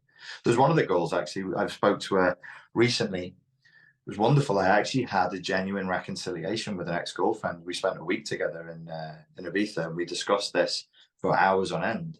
And we actually had a genuine reconciliation. And I was like, it was never you. It was not, you were not the problem. It was always me. So that side of things, I can't pretend to be like, oh, woe is me. I never got married. I never had kids. I don't want it. Well, that's good. You're definitely doing your shaman thing then. Yeah, I guess. That's come to pass. What was I had another question related to that, actually. Well, I mean, what's the plan for you to what are you going to do in Dubai then? Set up this business. Is it related to the psychology stuff, or is it something different? Is it a gym or something? Oh, it's this whole business is just being moved to Dubai. There's no major change. I may do some more coaching locally, but no, everything is the same. It's just in Dubai. The legal system is different, the economic system is different, the taxation system is different, the culture is different. I will live half of the year in Spain and half of the year in Dubai, and I will come back to the UK and do seminars and see my friends and my family. But I will be my main base will be in the United Arab Emirates. That's amazing. I can't believe it. I can't believe you're doing that. That's amazing. Yeah. I can put you in touch with some people as well if you want to. If you want the spiritual community, I'll tell you where to go. Yeah, that would be cool. That would be cool. I need to spend. I don't really talk spirituality enough, and I miss it. I miss it. Talking psychology all the time is very cerebral and very heady, and it's nice to be able to talk more spirituality with people. Okay, I'll put you in touch with some people. Okay. What's the time? How long have we been going for? Quite a while. I don't know. I ate before I came on because I knew that we'd go for a while, so I'm good. Are you okay? Fine. All right. Yeah. Okay. All right. Yeah. Good. So what I want to ask then is, dealing with the fact that you have narcissistic parents, what are the best tactics? So grieving, obviously, that's one thing. Actually, let's stick with the grieving thing. One more question about the grieving before we move on to other tactics. Yeah. And how to heal from, how to deal with them. How does one grieve? I mean, I'm reading Pete Walker's book on the Tao, the Tao of what is it called again? The Tao of Fully Feeling. Fully Feeling. That's it. The Tao of Fully Feeling. So I'm doing some of his exercises in that book about grieving, because I find it very hard to bring that stuff back up to the surface unless I do it in a child work. So inner child work is a great place to start. How do we grieve is a question for our culture, because we're raised in a culture where grieving is a lost art, and you're not in a ultra capitalist, ultra consumerist, growth, drive, yang culture. You're never supposed to say goodbye. You're never supposed to say goodbye to your youth, your adolescence. You're never supposed to say goodbye to that which was. We're very backward looking. We're very childish. We're very sentimental. And we want to stay children forever. Aleister Crowley predicted this as being the aeon of Horus, the aeon of the eternal child. Jung readapted that as the puer eternus, the eternal child. We're all trying to live like Peter Pan. This is a Peter Pan culture. So we have to be willing to go against the grain of our culture. Every other culture you can think of, everywhere in the world, has more openness and more of a culturally given way of doing the grieving. grieving Now, process. this is true, because I was going to tell you about when my nan passed away, and when I Mm, went to Kashmir, and there was this whole, it was almost scheduled. This is the grieving process. This is when everybody comes to the house to see us, to grieve with us. mm, But I saw these women turning up with their little headscarves on, and they literally would come down, sit. They were fine. They're going to sit down with my mum, and they start, and they put it on, and then they once they're done, they stop grieving, and they're like, right, I'm done. Headscarf around. I'm going to go now. I'll see you later. It was literally like that, mm, because they're used to it. They're used to mm, it. But they weren't. It wasn't genuine, Richard. It was just acted and played. It was mm, very mm. weird. It wasn't authentic. Yeah, that it's strange, and you'll see different permutations of that all over the world. But at least if you live in that culture, if you walk down the street and you're genuinely grieving and you genuinely make that noise and that face, it's socially acceptable. Usually there's a sacred status or a semi-sacred status that is afforded to people who are grieving. I remember going to Portugal, and the first place I lived when I was 8 years old in Portugal was Porches, a little town called Porches. Only old people, and they were all wearing black because they were all widows. They'd all lost their partners. They were all that old. They wear black. Everybody knows why they're wearing black, and they're afforded a special status within that community as a grieving person. We don't have that. My way for grieving would be to say, well, I have something of an advantage because I am an emotionally literate person, but I've trained myself to be very emotionally literate. My emotions are not enemies. They're not blocked out of the castle door. They're invited in, whatever they are, and they get to speak, and they get to say, I feel like this. And I'll say, why? What's your intent? If you're leading me towards safety and away from pain, how is this leading me towards safety and away from pain? And then the emotion talks to me, and I go, okay, if I do this, do you need to keep showing up and sending me a message of sadness or rage or whatever? And if I negotiate well with them, they say, no, we don't need to show up anymore. But you must do that. You must take an action. These are not cognitive processes. They're emotional and action-based processes. It's very body-based. So we have to be based in the body. Now, the elephant in the room is I can go on about how to grieve, but if your listeners are terrified of being sad and they're terrified of their feelings, so they could be terrified of being sad, and above that, they could just be terrified of their feelings at all, they're fucked, because nothing I say is ever going to be. I was going to say to you, oh, your lights gone out. You still there? It's the archontic interference. Again, those bloody Always. archons. Always. There we go.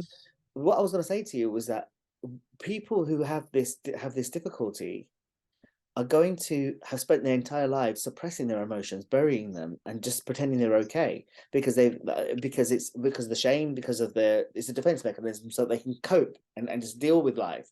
So they spent their entire life suppressing their emotions.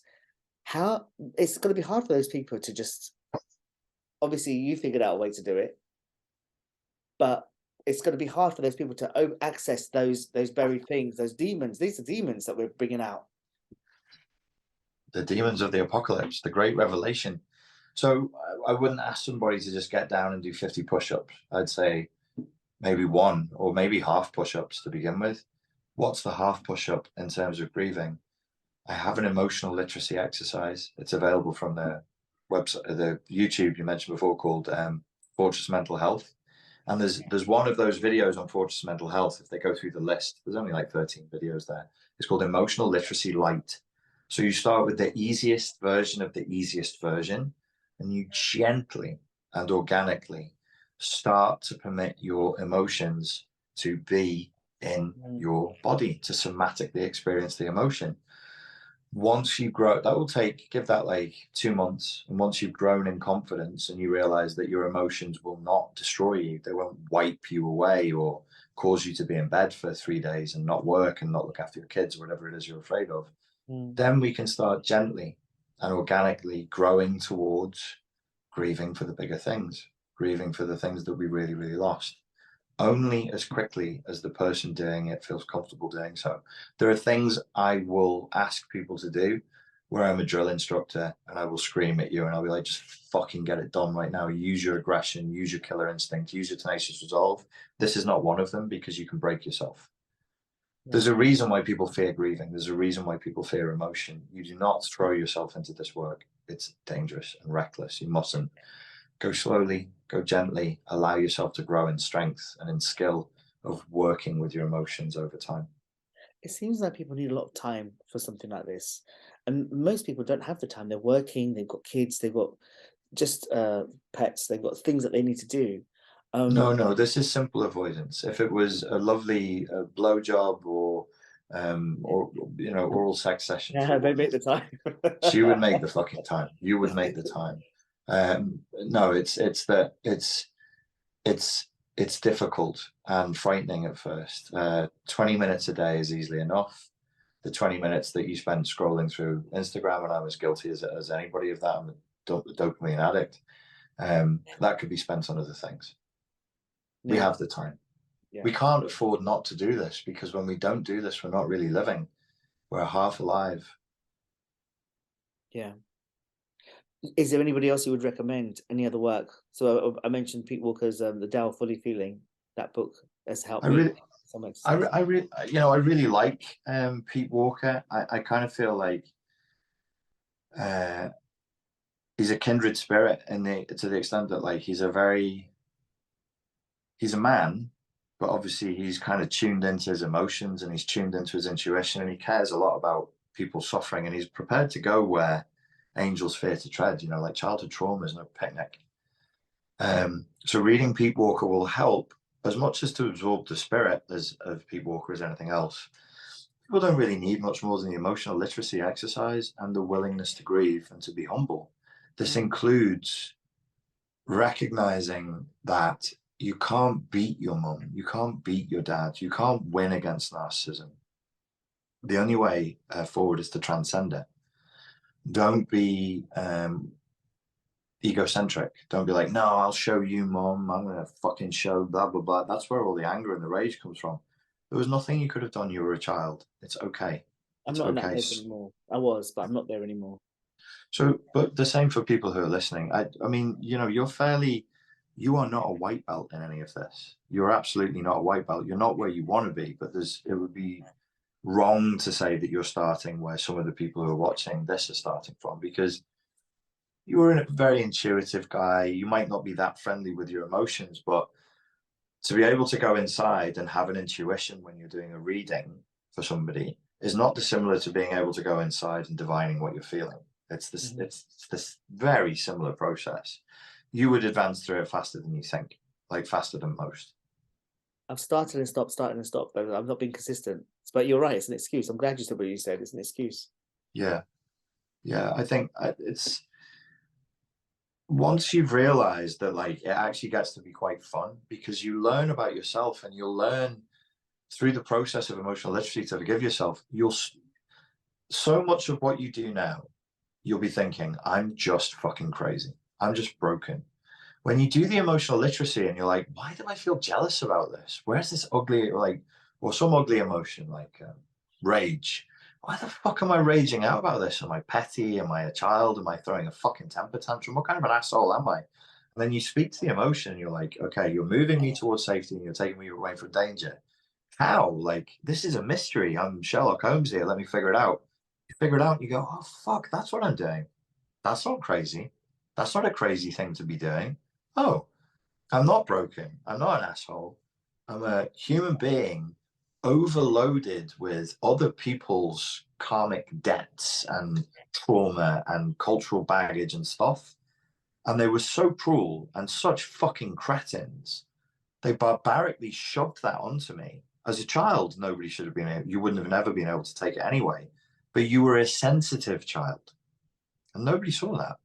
Nobody went, Adeel sensitive, like, we could play this way and do these games with this kid. With this kid, we're going to do something a little bit different, which is just, that's like good parenting or good peopling. It's good psychology. Should have happened, but it didn't.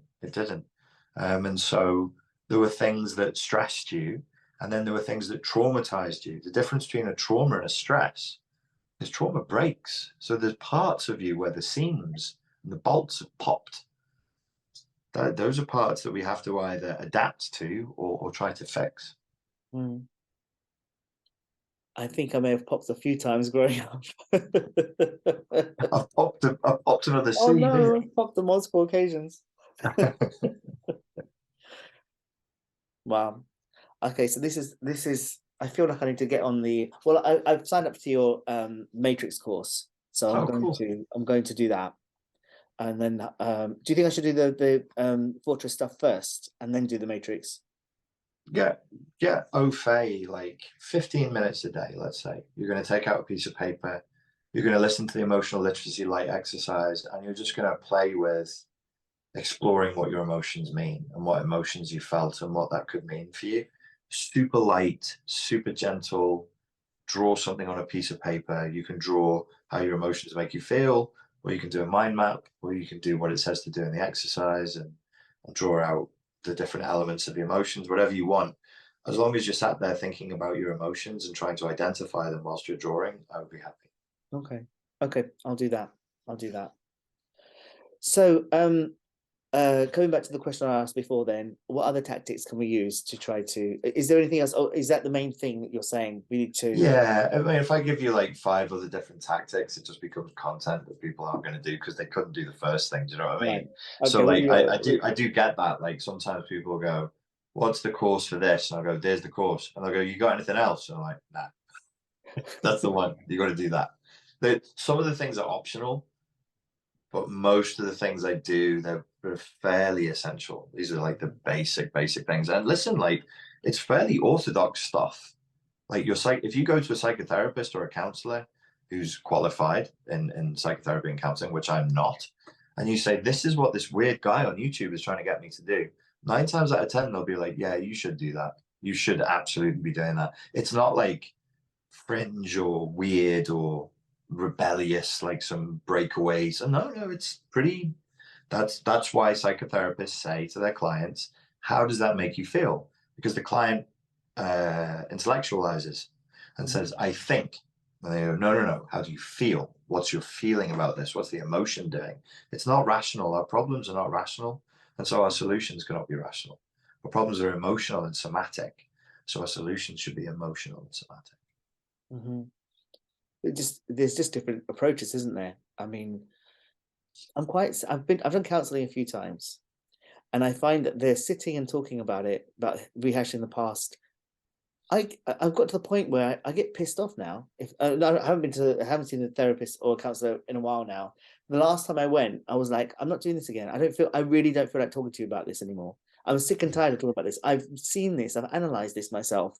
Why do you need to hear it? I would tell them how I was feeling, and then this I don't think she was a very good therapist, the last one, but she basically would say the exact same thing I've just said to her back to me, but not in a way to ask me a question, to ask me back in a question, but just as like she just came up with this amazing realization. And I just looked at her like, I said, I told you at the beginning, I know what's caused this and why I am this way, and I told you the cause of it. And then we've had this whole conversation. At the end of the conversation, you've just basically said back to me what I've said to you at the very beginning. I stopped going. Like I booked, I think it was 6 sessions. I did 3 sessions with this lady, and I just stopped. I wasn't getting anything from her. But previously I'd done counselling with people who were great. Well, the first one, the second one was okay, but the third one was terrible. I just wasn't connected with her. I think if you've got to the point where you actually know quite a lot about the subject and you know a lot about yourself, you do need more exceptional counsellors. You need the really, really good ones. You can't have bog standard foot soldiers. You need people who are a little bit more experienced, a little bit more qualified. And she might have been looking at you and just thinking, fuck, I don't know what to do with this guy. Really, like a counsellor's come to me and I counsel counsellors and I hear that all the time. They can't show you that you're frightening them, but they might really just be sat there going, Jesus, I do not know what the fuck is going on here. And it's not easy to unpack childhood trauma and its effects. It is quite intimidating. I can understand that, actually. I can understand how she would have felt that way. But it's not for us to feel sorry for her. She has a fucking job to do. She got paid to do it. She could do it. It's true. So what about that then? How does one find a good therapist? Is there any resources that you know of? The last time Specifically therapists that know about narcissism, because a lot of them don't. A lot of them don't. Well, I can answer that personally rather than from an advisory role. I can answer like horizontally rather than vertically. The last time I did counseling, I found 3 men from a counseling directory with different specializations. One was into internal family systems, one was into transactional analysis, the other one was specifically focused on childhood abuse. And they all, for what I wanted, they had to be men and they had to be of a certain age. They all had to be over the age of 40. That's just what I was looking for. And then I did interview 9 people who I thought looked okay, and I chose 3 of the 9 based on the attitude that I got from them over the phone. None of them were experts in narcissistic abuse. I personally didn't need them to be. But I'm not saying that other people don't. They might. To be honest with you, I think narcissism, we've really hit peak narcissism now. It's becoming a bit of an obsession for people. It's your response to the scenario that really counts. Narcissistic abuse is real. I would prefer that all counselors have an understanding of the effect on the recipient of emotional abuse. It doesn't have to be narcissism. But if they don't, if you're a good client and you're ruthlessly telling the truth about yourself, if you lie to a counselor or a therapist, I'm saying this to the people who are watching, you're a fool. You're a fool. It's like saying to a doctor, you actually have a sore hand, but you're embarrassed about your sore hand. So you're like, oh, my foot hurts. And then he treats your foot that doesn't fucking hurt. And you go, oh, it didn't work. You have to tell him what the fuck is wrong. And you have to say everything. You have to expose the full thing, all of it, the worst of it, so that they have a chance of helping you. So I did that. And then we really just worked on how I felt and what was going on for me and what I felt like I'd lost and where my pain and my anger was coming from and where I didn't feel safe. And it worked great for me. None of them were experts in narcissism. Okay. But I am. So maybe this is shit advice. I don't know. So maybe people do. Maybe they do need that. I doubt it. Like if somebody's been abusive towards you and you're very, very hurt. Look, the essence, when we say narcissistically abusive relationships, we're using code and we're using jargon. It's something like this. So imagine you're my counselor. Adeel, I loved my ex-girlfriend like I've never loved another woman before. I really thought I was going to marry her. I never wanted kids, but with her it was different. I actually thought about having kids. I gave her everything I had. I worked hard to be the best partner I could be and to build the best relationship with her that I possibly could. I went all in. She took that love and that commitment and that loyalty, and she used it as leverage against me to imprison me, extort me, and deliberately torture me. And she admitted this for 2 years of my life. And when I asked her at the end, why did you, she wasn't just a gold digger. I didn't care that she tried to take money off me. I have money. I didn't really give a shit about that. But she deliberately set out to give me a nervous breakdown, and she did succeed. And I said to her, why did you do that? And she said, I'm crazy. And I know that you're not crazy. But in order to keep you, I thought the only way I could keep you is to make you crazy as well. So I loved a person who then set out to drive me completely fucking insane. And actually, we were talking during this experience and you gave me advice during the experience. Do I need to go to a counselor and have a breakdown of what borderline personality disorder, psychopathy, and narcissism really is? I don't think so. I think I need to have a conversation with somebody that I loved and that love was betrayed. And now I'm really in a lot of pain and a lot of confusion and anger. And I have a lot of suffering to process as a result of that. NPD, BPD, CPD, SD, does it really fucking matter? I'm not sure that it does. A human being is in pain. A human being was betrayed. And now I'm going to believe that love is evil. And now I'm going to believe that if I love somebody, they're going to use that to exploit me, so on and so forth. This is what a counselor or a therapist is going to look at their client and be like, oh dear, what do we need to unravel here? How am I going to make this guy feel like it's okay? How can he forgive himself because he hates himself for letting himself do this? How's he ever going to be able to love again? So on and so forth. I think the more important thing is that your counselor or therapist be non-judgmental, be sincere in their efforts to help you, and be able to have a philosophical, adult to adult, non-patronizing conversation with you as to how you're going to move forward in your life. It can't all be about the past. That's bollocks.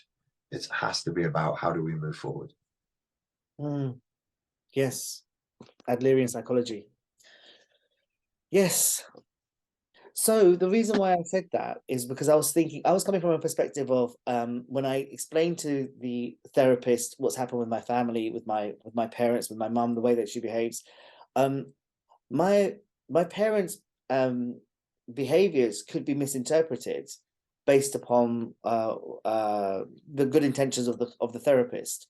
But if they do understand borderline personality, then they'll have a better grasp of why my mum is behaving that way and the impact it's had on me historically. And I'm just thinking that's why I was thinking it'd be good to get a therapist who has an understanding of narcissistic personality disorders. If you have a therapist that you're worried about convincing of the truth of your story, she's a shit therapist. She's a shit, and there's loads of them. She's I just mean, a shit therapist. I don't think that's the issue. It's just that's my concern rather than it being. It is a red flag for me that was ever your concern as a client. But it might not even be my concern as a client. It's just my concern as me, because I want people to know that this is the way I was raised and this is what happened. And it looks like it's good intentions, but it's not good intentions if you look at it this way. Or if you look at what really happened, this is what happened, but she didn't mean it in this way, but she says she means it in this way, but actually this is what was really happening. And those therapists that understand how borderline personalities function are going to have a better grasp and understand what was happening, the impact it had on the child, and why I do these things now. I would be very unforgiving for a therapist who wasn't trained in borderline personality disorder, who didn't get there with you. I would be if they worked for me, I would fire them. I would dress them down and I would fire them. Your client has, hey? There's loads of them. I interviewed. I know. When I was looking around, I interviewed maybe 8 of them, and a lot of them said they're specialized in personality disorders. And when I turned up there, a lot of them were narcissists. I swear to God, I think a lot of them were narcissists. Yeah, they probably are. There probably are. There's tons of narcissists in therapy. There's many, many good therapists, but there's loads of narcissists in therapy. But the idea that they wouldn't take at face value, like, okay, I'm a therapist and I have no idea that a mother could lie or a father could lie. I have no idea that a father could be evil. I have just no concept that a father could want to destroy his son's life. Fire me. I'm a fucking idiot. It's like when people, one of these things that pisses me off. On YouTube, you get qualified therapists who'll say, I'm trauma informed. And I'm like, bitch, what the fuck does that mean? If I was online teaching French and I went, I'm a French teacher, but I'm not a normal French teacher, I'm language informed. You're like, what the fuck are you talking? Show me the psychologist who's not trauma informed. But as you just said, some psychologists, some therapists seem to not understand childhood trauma. They don't understand abuse. They should be fired. They should be fired. There's no ifs, buts, or maybes. If I was in charge of the standards, and I wouldn't give them a warning, I wouldn't be like, oh, I'm going to test you next week. I'd just give them a secret client. And if they failed to listen to the client and if they failed to convince me that they understood that parents can be abusive, which includes lying, gaslighting, emotional dysregulation, alcoholism, all of that, fire them. They're useless. They're less than useless. These are people who didn't know what else to do with their lives. They figured out that therapy can make you between 40 and 60 pounds an hour. They can sit at home on their asses and do it over Zoom. They're just pricks. They're just lazy pricks. But I do have the names of good therapists. I should share them with you and you can put them in the more information bar. Okay, that would be good. Yeah. Are these your ones from Spartan Life Coach? No, these are the therapists that I used personally. These are right. Sorry. The ones from Spartan Life Coach are guys that I've trained. So they absolutely have an understanding of narcissism and BPD. I'll give the emails for them as well. But then you can go and speak to guys who I have nothing to do with, and they're from different philosophies and different disciplines and different backgrounds. But my God, they all understood like that people are evil. Like that what you're describing is a kind of there's a friend of mine in Dubai, and she was describing a therapist to me who she's still a friend of. And she educated that therapist because, now, I don't want to get this wrong. Oh, yes, I remember. Okay. So she was describing being narcissistically abused by her ex-boyfriend. And this guy's wormed his way into her apartment at the beginning of the lockdown. And this therapist, Christ knows where she got a qualification from. My friend, who will remain nameless, let's call her Sarah, said, oh, my boyfriend was emotionally abusing me and gaslighting me. The therapist didn't know what it was. So before the next session, she showed her a video, she looked it up. And then she went into the session with her again. This is like the 6th or 7th session in. And the therapist says, I know that you feel like your boyfriend, Bob, is doing this emotional abuse thing to you. But what's his truth? What's his truth? And she said, she freaked out. She got really fucking angry. And she was like, I can't have a conversation with you as though we all have separate truths. That's bullshit. And the therapist said, no, it isn't bullshit. We all have separate individual subjective truths. So they fell out, they stopped working with each other, but they stayed friends via email. 6 months later, the therapist had the decency and the humility to write to her and say, you were right, I was wrong, and it's totally changed the way I do therapy now. I don't do therapy like that. You cannot bring bullshit, new age, coffee shop, Deepak Chopra, Oprah Winfrey psychology to anybody's therapeutic process. It is morally wrong. We have no space for moral relativism. There is not your truth and my truth. There is the truth. Anybody who's doing therapy any other way can suck one of Satan's multiple cocks. I know what you're saying. Not about the cocks, not about the Satan cocks, but about the Oprah. You're like, yes, I agree, they should. I was going to say something terrible there. Not going to say that. You be careful now. I was going to. Okay. Listen, after 2 o'clock in the morning, who knows what happened? Exactly. But the Oprah level psychology and all of that, at the time when I used to watch Oprah, I thought, wow, she's amazing. This is revolutionary TV right here. Now, so she finished in 2011. Her show finished in 2011. Yeah. She's a snake with Aquarius, right? And her show finished last Rabbit Year. We're just in Rabbit Year now. Harry Potter finished in 2011 as well, the movies. And the J.K. Rowling is a snake with Leo. And they did this interview together in that year, in 2011, where they did an interview with each other, talking about how many similarities they have together. I would have loved to have just popped my head in and said, yeah, that's because of this, but I didn't have time to do that. Anyway, here we are, though, like 10, 12 years later from the Oprah Winfrey show having finished. And hold on 1 second, the dog's trying to get out. 1 second. And I think that something has happened culturally to make us sort of zoom into that sort of mainstream popular psychology and actually see how destructive it is. Not destructive, maybe is that the right word? Or is it just weak? It's just no, it's destructive. It's destructive through being weak. Because it's so weak, in a place where you're going to fly a plane and there's fucking bolts in the wing missing.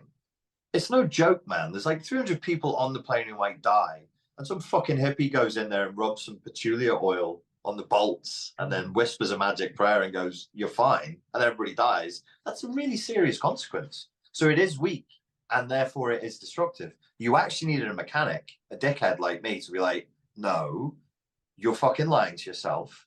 You don't have the strength yet to do this. It's going to take you months to develop the strength. And then my client's like, can I do something else? No, you got to do this because that's all there is. And then you will be safe. Then you will be structurally secure. There is no space for this. You mentioned Simon and Schuster. My bugbear was always the Sounds True people, the other publishers. Sounds True production. Oh, yeah. And the bullshit that I tried to use in my teens when I was fucking traumatized, and it fucked me up. I did as well. Yeah. And you know how I'm always talking about the 7 Habits of Highly Effective People, which was my favorite book. It's in many ways, it really helped me when I was growing up. However, I now can look at it and I can see that it pushed me into dark territories as well. By the way, the dog's just back. Let me just right here. Yes, yes. Show her again. Let's see her face. Everybody loves a dog. Let's have a little look. Yes, dog show. Hi, puppy. Oh, she's grumpy with you because you're not giving her attention. She's like, yeah, fucking guys, man. She basically wanted attention right now, and I'm not giving it to her. I thought she wanted to go out, but she doesn't. What I was going to say was that that Oprah Winfrey stuff is really quite was almost like the precursor to woke culture. It kind of encouraged it, and I would never have thought that it was destructive. But now where we are now, and I just sort of look at woke culture, the worst parts of it, and I can see how shows like the Oprah Winfrey Show encourage that. They do, you know what the core of it is? They encourage moral relativism, the worst manifestation of which we would see. It was big on YouTube in 2012. It seems to be making a comeback. Non-dualism. Now, non-dualism is a real thing, and it's a valid thing if you've been meditating for about 10, 15 years and you're an emotionally mature human being. Non-dualism is fine. If you're some white kid from California who just came out of university with a liberal arts degree, you have no fucking business going online and teaching people about non-dualism. You don't understand what it is.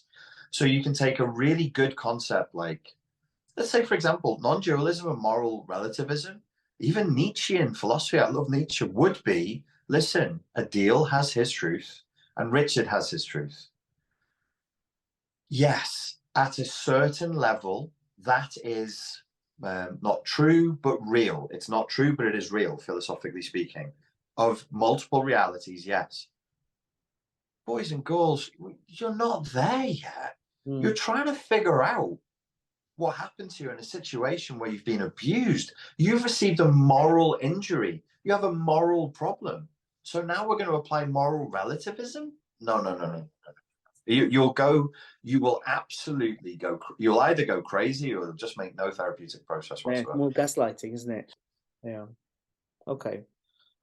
All right. So coming back to the having narcissistic parents, what do you say to somebody who is younger, not our age, younger, and is kind of a bit stuck? What if a 13-year-old was watching this right now and they had a narcissistic parent and they're stuck because they can't get out, they can't live independently, they can't escape? How can they best look after themselves in that sort of environment? If I could speak to myself when I was 13, I would say, you're right and they're wrong. Don't fucking listen to them. They're mentally deranged, and you know that they are because they're suffering. Their ideology, their rules for life have led them to where they are, and they're clearly unhappy and desperate. That's why they lie so much. That's why they drink so much. That's why they're so violent. You're right, they're wrong. You have 5 years, 5 short years until you're 18, and you can leave. So leave as quickly as you can. Make your plans to escape. In the interim, spend as little time as you possibly can with them physically. Talk to them as little as you can. Don't provoke them. Don't be a rebel. Handle them. Deal with them. Be smart.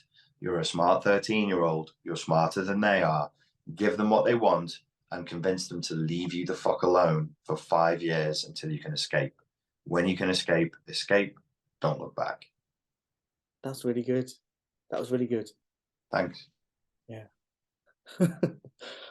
I wish I could say that to my 13-year-old self. Jesus Christ. I'd also say, stop taking acid. You're not going to induce an enlightenment that's going to save you. I stayed till I was around 28. I kept leaving, but I kept being drawn back, guilted back. Guilted back. Yeah, Guilted I was back. by my older sister. I'm here looking after mum. You're off gallivanting, doing your acting training, doing your this, doing your that. And so I was guilted back. And then when I got to 28, I was like, okay, this has got too detrimental now. I will go and live in a shit pit if I have to. I'm not staying with these people anymore. Yeah. When did you get out?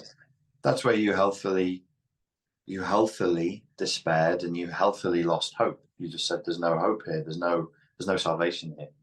It wasn't, I don't know how healthy it was. There's some bits I'm missing out, but it just got so bad that I was like, it wasn't just the parental side, it was the sibling side. In fact, in many ways, sibling side has been much worse much, much worse. I mean, what was your relationship with your siblings? You got a sister, haven't you? You've got two sisters or one sister? I have a sister, a full sister, and then I have a half sister from an affair my father had during his marriage to my mother. And then I have two half sisters and two half brothers from my father's first marriage as well. Oh, wow. He's a real gypsy traveller, little Irish rover, diddle dee diddle dee dee dee dee dee. These are the kids we know about. We don't, you know, who knows? There could be more. There could be more to come. They'll probably wait until I'm a millionaire and then pull the old DNA card. Well, he was a Tiger Scorpio, wasn't he, your dad? And they are kind of, it's what Joaquin Phoenix is. It's what Leonardo DiCaprio is. Jodie Foster as well, actually. We talked about her earlier. Yeah. All right, I think we should wrap it up because I think you've given more than enough of your time, which I'm always very grateful for. And thank you for giving us the benefit of your knowledge and your time and your attention, as you say. And thank you for writing this book, man. It's really good. It's a really good, easy read. And I really like the personal aspects, a lot of which you discussed with me on our first podcast. A lot of the stuff in the book we discussed in the first podcast.